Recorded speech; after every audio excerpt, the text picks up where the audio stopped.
கர்த்தராகிய இயேசு கிறிஸ்துவின் நாமத்தினாலே பிதாவே, இந்த இரவேளைக்காக நன்றி செலுத்துகிறேன். என்னுடைய ஏகவ ராஃப ஊழியத்தின் மூலமாய் இந்த நாளிலும் ஜனங்களுக்காக நீர் பேசுகிற வார்த்தைகளுக்காக நன்றி செலுத்துகிறேன். இயேசுவின் நாமத்தில் தகப்பனே, வருஷமே நமக்கு நன்றி. நன்றியோடு துதிக்கிறேன். இம்மட்டு வார்த்தை கேட்டுக்கொண்டு யாவருக்கும் அப்பா வாழ்த்துக்களை சொல்லிக் கொள்கிறேன். வார்த்தை கேட்டு நான் விடுவிக்கப்பட்டவர் அநேகராக இருக்கிறாங்க. அதற்காக நன்றி செலுத்துகிற இன்னும் விடுதலையாகாத ஜனங்களுக்காய் ஒரு சமூகத்தில் வருகிறோம்ப்பா. தேவனோட வல்லமுள்ள கரம் பிரதான காரியங்களை செய்தல முடியாய் அப்பா. இதனால் இந்த யூடியூப்பை பார்த்து கொண்டிருக்கிறேன், கேட்டு கொண்டிருக்கிறேன்.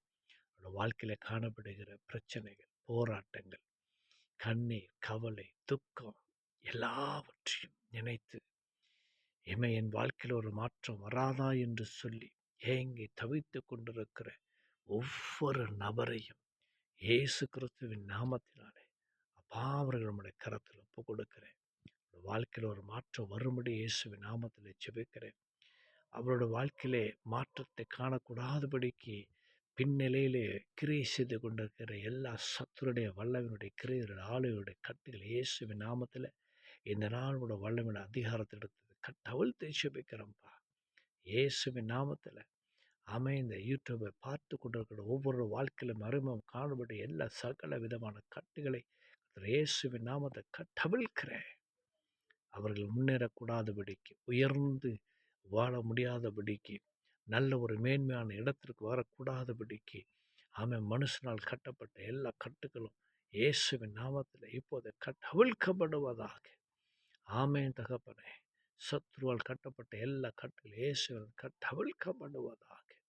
இயேசுவின் நாமத்தில் தகப்பனே, மரணத்தின் பிடியில் இருக்கிற ஒவ்வொருவரும் இயேசுவின் நாமத்தை கட்டவிழ்த்து ஜெபிக்கிறேன்.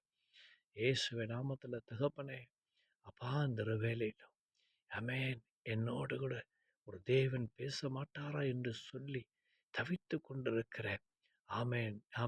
இயேசுவின் நாமத்தில் நீரே அவர் என்றதை அவர்கள் அறிந்து கொள்ள முடியாய். இயேசு கிறிஸ்து மெய்யான தேவன், அவர் பேசுகிற தேவன் என்பதை அறிந்து கொள்ள முடியாய். நீங்கள் அவர்களோடு இடைப்படுங்க. ஒரு வார்த்தை அனுப்புங்க, உங்களோட வெளிச்சத்தை அனுப்புங்க. இருளில் இருக்கிற அவர்கள் வெளிச்சத்துக்கு வரும்படி இயேசுவின் நாமத்தினாலே ஜெபிக்கிறோம்ப்பா. அவரோட கிருபையுள்ள கரம் அல்ல தொடுவதாக. அவரோட வாழ்க்கையில் ஒரு மாற்றம் உண்டாவதற்காக ஸ்தோத்திரம். கற்பத்தை கனி இல்லாததற்கு கற்பத்தை கனி உண்டாக முடிய இயேசுவின் நாமத்தை கட்டளையிடுகிறோம்ப்பா. இயேசுவின் நாமத்தில் ஒவ்வொருவரை ஆசீர்வதிக்கிறேன். ஆமென். நன்றியோடு துதிக்கிறேன் நல்ல பிதாவே.